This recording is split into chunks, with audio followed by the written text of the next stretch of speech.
Hello viewers, welcome to Elimu TV, a station where we watch and learn. I'm your teacher, Madam Rosemary Osano, taking you through Geography Form 3, Lesson 36. Our topic of discussion is oceans, seas and their coasts. On to the lesson goals. By the end of the lesson, you should be able to discuss coral coasts and explain the conditions favorable for the growth of polyps. Types of the coast. A marged upland coast is further divided into a marged upland coast, which is characterized by raised beaches, raised wave-cut platforms, and exposed notches on the raised cliff. A diagram indicating a marged upland coast. Another one, a marged upland coast, now a cross-section sort of. We can see the terraces. The second, a marged lowland coasts, characterized by fall line, where we have waterfall and the rapids.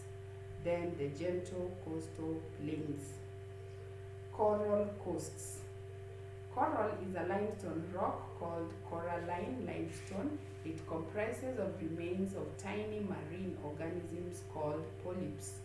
Coral coasts are mainly found in tropical lands and can extend as far as 30 degrees north and south of the equator.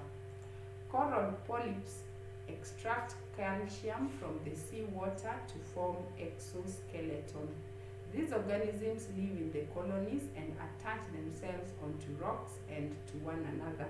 When they die, their shells are cemented by algae to form a ridge-like rock which is parallel to the shore.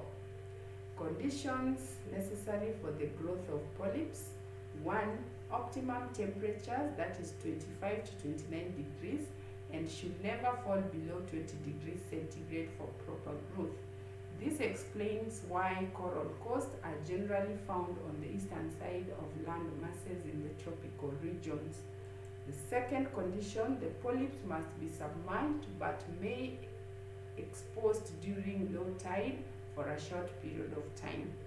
Number 3, the water must be clear and salty, hence corals are not found at river mouths due to presence of silt and mud. The saltiness is also diluted. Clear water also allows sunlight to penetrate. Number 4, the water must be shallow.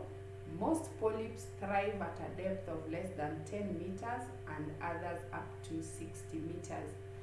5, the absence of moving wave and the tidal load. Sand is destructive to growing polyps because it smoothens young coral and provides a loose base for the coral to grow. Reasons why corals never grow in polar areas. Reasons why corals never grow in polar areas. 1.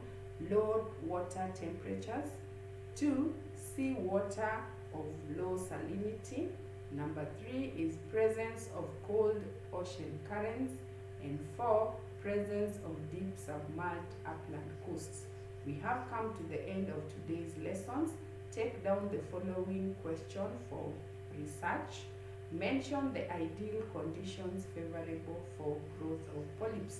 Mention the ideal conditions favorable for the growth of polyps. For reference, there is KLB Book 3, 5th edition of 2019. For more information, you can also contact us on our social media pages.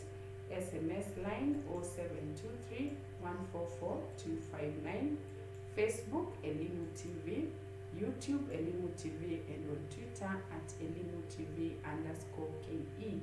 Thank you so much for staying tuned.